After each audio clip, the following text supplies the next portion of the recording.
एक अनार 100 बीमार। उसमें तो अपना दूल्हा तय करे अनार किसको खाना है और अनार पर कौन उसका हकदार होगा, उसके बाद नरेंद्र मोदी से लड़ाई करेंगे। डिप्टी सीएम माननीय तेजस्वी यादव के जाने के बाद से नीतीश कुमार अपना समीकरण बैठाने लगे हैं। जब इतना ठीक हो गए हैं तो बिहार के क्यों नहीं ठीक कर रहे हैं।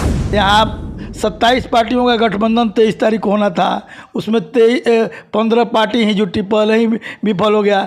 आज बताइए यूसीसी आ रहा है, उसमें आप समर्थन कर रहा है। आपसे मैं प्रश्न करना चाहता हूँ कि हम तो कल देख रहे थे डिबेट है कि अब बताइए कि हिंदू में जो एक सिविलाइजेशन है कि औरतें एक शादी कर सकती हैं, मर्द भी एक शादी कर सकता है। अब बताइए एक आदमी को आप 4 तक सुविधा देते हैं और वह उसी में वर्गीकरण किया है, वो औरत 4 जगह नहीं जा सकती है, उसको वो एक ही शादी कर सकती है। लालू यादव वो तो अपने में ठीक नहीं कर पा रहे हैं, तो नरेंद्र मोदी को कहा जब आप परिवार में ही नीतीश कुमार और उनमें हम देख रहे हैं कि कभी कोई कुछ स्टेटमेंट दे रहा है, कोई कुछ स्टेटमेंट दे रहा है। मान लीजिए इधर गए हैं तेजस्वी यादव बाहर, तो इधर माननीय मुख्यमंत्री जी क्या क्या खेला कर रहे हैं। तो जब आप खुद ही एस्टेब्लिश नहीं हैं, जब आप बिहार को ही नहीं संभाल पा रहे हैं, बिहार में भी आप पूर्ण सरकार नहीं दे सकते हैं, तो भारत की क्या बात करते हैं। किसान को कोई अगर जो चिंता करता है भारत में, तो माननीय नरेंद्र मोदी चिंता करते हैं। किसानों को, नौजवानों को, बुजुर्गों को, रोगी को, सब एंगल से प्रधानमंत्री देखने का काम करते हैं। और डोर टू डोर जो है बीजेपी के कार्यकर्ता जा रहे हैं और 9 साल में जो योजना से लाभ मिला है लोगों को वो सब बताने का कोशिश कर रहे हैं। तो अभी हमारे साथ इसी मुद्दे पर चर्चा करने के लिए गोपालगंज के बीजेपी के उपाध्यक्ष हैं, मुखिया पति भी हैं, तो इनसे हम बात करेंगे। प्रमोद गुप्ता नाम है इनका। राजनीति में अच्छी खासी पकड़ भी रखते हैं और बहुत दिन से राजनीति में जुड़े हैं। तो सबसे पहले इनसे जान लेते हैं कि नरेंद्र मोदी ने 9 साल में क्या किया है। बहुत बहुत स्वागत है सर आपका। बहुत बहुत धन्यवाद आपको। 9 साल बेमिसाल करके आप लोग एक कैंपेन चला रहे हैं। पहली बार कोई पार्टी है जो यह निर्णय किया है कि मैं अपनी उपलब्धियों को कार्य किया हुआ है उसको मैं पब्लिक के बीच में बताकर वोट लूँगा। नरेंद्र मोदी ने प्रत्येक क्षेत्र में, शिक्षा के क्षेत्र में, उद्योग के क्षेत्र में, रेलवे के क्षेत्र में, धार्मिक सांस्कृतिक के क्षेत्र में, सब क्षेत्रों में अलग अलग विकास करने का काम किया है। मान लीजिए कि रेलवे के क्षेत्र में वंदे भारत जो ट्रेन चला है, बहुत कम समय में हम लोग रांची से और पटना आ जा सकते हैं। आपको मैं बताता हूँ, प्रत्येक 3 जिला पर एक मेडिकल कॉलेज की व्यवस्था है। आपको खाद्य सुरक्षा की बात है, उसमें पहले कम संख्या था, खाद्य सुरक्षा में अभी काफ़ी बड़ा है। इस तरह हमको लगता है कि प्रत्येक क्षेत्र में स्किल डेवलपमेंट, छात्रों की कार्य कुशलता को, उस पर लोन सरकार दे रही है और अनेक क्षेत्रों में काम करने का मौका मिल रहा है। आपको अब सांस्कृतिक क्षेत्र में आइए, यहाँ पे बनारस में मंदिर बना, आपको ये राम मंदिर बनने जा रहा है, आपको 24 में उद्घाटन है। और हमारे कार्यकर्ता पार्टी, भारतीय जनता पार्टी के जो कार्यकर्ता हैं, जिला स्तर पर माननीय जिला अध्यक्ष के नेतृत्व में सभी लोग हम लोग काम करते हैं। हमारे जिला के कप्तान हैं, उन्हीं के नेतृत्व में प्रत्येक कार्यकर्ता प्रत्येक डोर टू डोर जाकर माननीय नरेंद्र मोदी के कार्यों को बताने का प्रयास कर रहे हैं और उन्हीं के बदौलत सरकार का उनसे समर्थन भी ला रहे हैं, मांग रहे हैं, अपनी बात भी रख रहे हैं और उनसे समर्थन भी 24 के लिए मांग रहे हैं। यही काम चल रहा है बीजेपी का। 2024 में बताया जा रहा है कि पूरा गठबंधन जो है, महागठबंधन एक तरफ जो है सब लोग बना लिए हैं। नरेंद्र मोदी को अब 2024 में टिकने नहीं देंगे, उखाड़ के फेंक देंगे। अरे गठबंधन की बात करते हैं, आप बताइए कि क्या गठबंधन है। यहाँ 27 पार्टियों का गठबंधन 23 तारीख को होना था, उसमें 15 पार्टी हैं जो पहले ही विफल हो गया। आज बताइए यूसीसी आ रहा है, उसमें आप समर्थन कर रहा है। अभी आप देखिए महाराष्ट्र में तत्काल आज अभी टूटा है। आप शरद पवार के जो लड़के हैं, अजीत पवार, वो अपना एक गुट लेकर मिले हैं। तो हमको तो लगता नहीं है इसमें मैनी माइंड्स माने अनेकों नेता हैं प्रधानमंत्री के दावेदार। हमरा देख रहे थे इधर उत्तर प्रदेश में नारा लग रहा है कि अखिलेश यादव प्रधानमंत्री के के लिए उम्मीदवार बेहतर होंगे, आपको नीतीश कुमार सब पार्टियों का समर्थन जुटाकर करें कि बेहतर प्रधानमंत्री हम होंगे। इधर ममता बनर्जी अलग बेचैन है, इधर आपको केजरीवाल ये कह रहे हैं कि हमारा 2 स्टेट में सरकार है, तो हमसे नरेंद्र मोदी कोई मुकाबला हो सकता है तो केजरीवाल से ही हो सकता है। तो हम देख रहे हैं कि विपक्षी दलों में सैकड़ों उम्मीदवार हैं, मैंने प्रधानमंत्री के, तब जहाँ उम्मीदवार ही तय नहीं हुआ वहाँ आप और इधर एक नरेंद्र मोदी, सिंगल बॉडी एक नरेंद्र मोदी जो सबका जवाब दे रहा है। और देखिए ये पब्लिक है, हमारे आपके गठबंधन से करें, पब्लिक जिसको चाहेगी उसको बनाएगी। तो हमको लग रहा है कि पब्लिक खुद जवाब देने जा रही है, पब्लिक नरेंद्र मोदी की। हम लोग घूम रहे हैं, हमारे साथ मंडल अध्यक्ष भी हैं, किसान मोर्चा का अध्यक्ष हैं, सब लोग हैं, हम लोग घूम रहे हैं। हम लोग जहाँ जहाँ कार्ड दे रहे हैं तो लोग खुद अपनी इच्छा जाहिर कर रहे हैं कि ना कि हम लोग नरेंद्र मोदी को वोट देंगे। यूसीसी आपने बताया यूनिफॉर्म सिविल कोड जो है उससे जनता को क्या फायदा मिलेगा, वो लाना जरूरी क्यों? वो लाना जरूरी है। हमने देखा, अब आपको 35 में उस वक्त लाने का प्रयास किया गया, 34 में लाने का प्रयास किया यूनिफॉर्म सिविल कोड। आपने भीमराव अंबेडकर ने भी कहा कि यूनिफॉर्म सिविल कोड आना चाहिए। आपको ये पता होना, गोवा में, अभी भारत में ये गोवा ऐसा स्टेट है जहाँ यूनिफॉर्म यूसीसीए लागू है।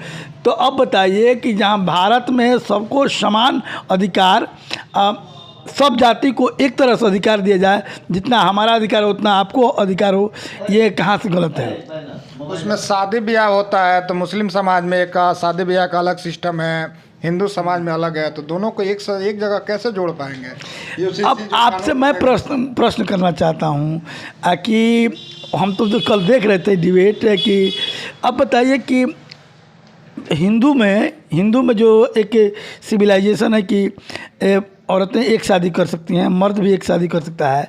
अब बताइए एक आदमी को आप 4 तक सुविधा देते हैं और वह उसी में वर्गीकरण किया है, वो औरत 4 जगह नहीं जा सकती है, उसको वो एक ही शादी कर सकती है।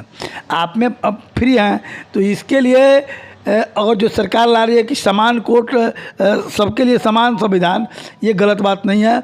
और उस वर्ग की महिलाएं भरपूर नरेंद्र मोदी के साथ हैं, उनका समर्थन मिल रहा है। आप लोग का एक और बीजेपी का नारा है कि हिंदू राष्ट्र बनाएंगे, तो अभी क्या इस राष्ट्र में जो है विकास नहीं हो पा रहा है कि हिंदू राष्ट्र की जरूरत पड़ रही है?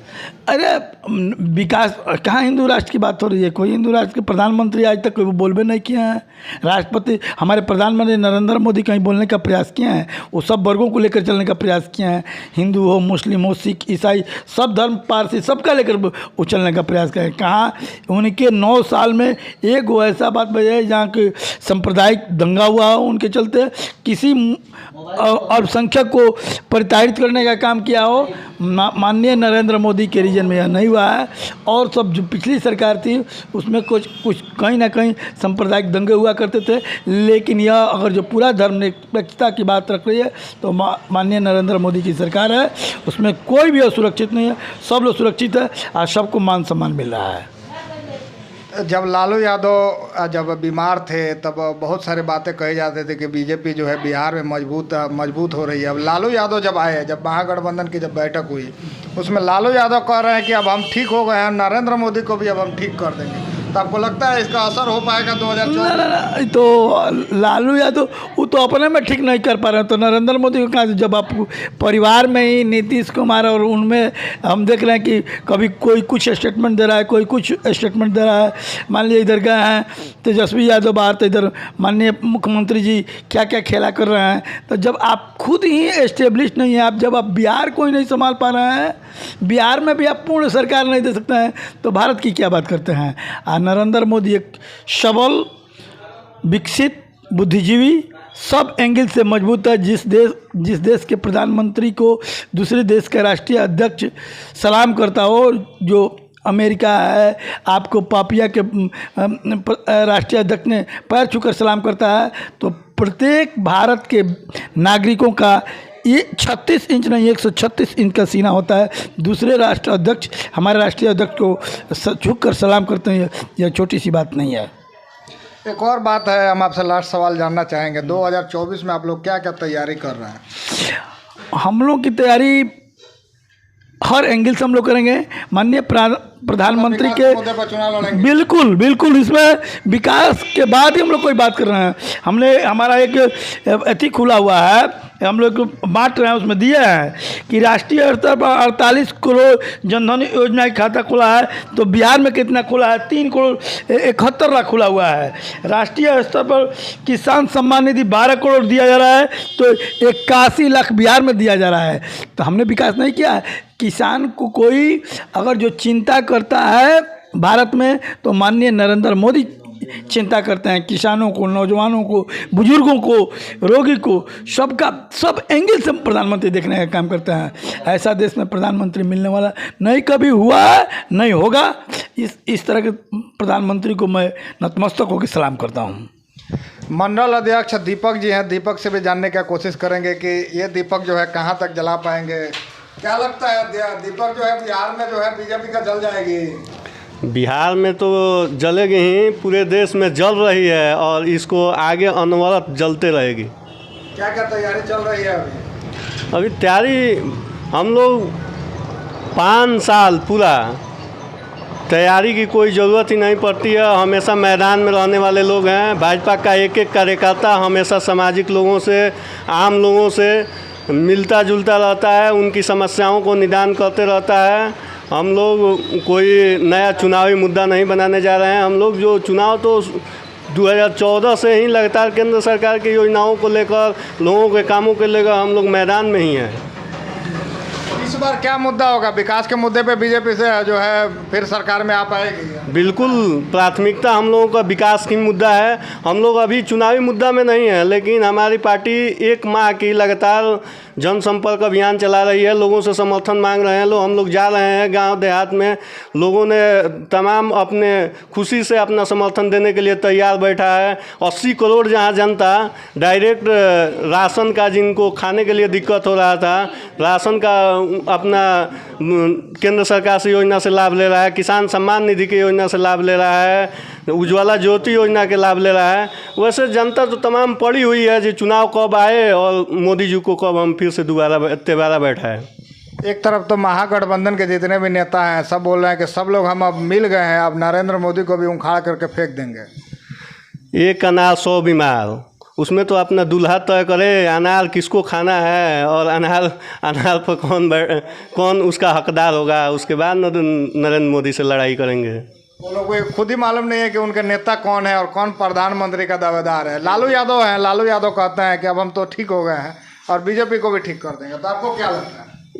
इतना जब ठीक हो ही गए हैं तो आप बिहार में अभी सत्ता पाने के लिए वो लगातार संघर्ष कर रहे हैं। अभी बैकडोर से तो एक बार सरकार में आए ही, और दूसरा बैकडोर उनके लड़के डिप्टी सीएम माननीय तेजस्वी यादव के जाने के बाद से नीतीश कुमार अपना समीकरण बैठाने लगे हैं। जब इतना ठीक हो गए हैं तो बिहार के क्यों नहीं ठीक कर रहे हैं? आप देख सकते हैं बीजेपी जो है, बीजेपी के जितने भी कार्यकर्ता हैं वो सब डोर टू डोर जा रहे हैं और नरेंद्र मोदी की तरफ से जो भी योजना का लाभ लिया है सबसे मिल रहे हैं और सबसे बातें कर रहे हैं कि कितना उनको लाभ मिला है। खैर, आप इस पूरे मामले को लेकर के क्या सोचते हैं आप नीचे कमेंट बॉक्स में ज़रूर बताइएगा। इस वीडियो में इतना ही, धन्यवाद।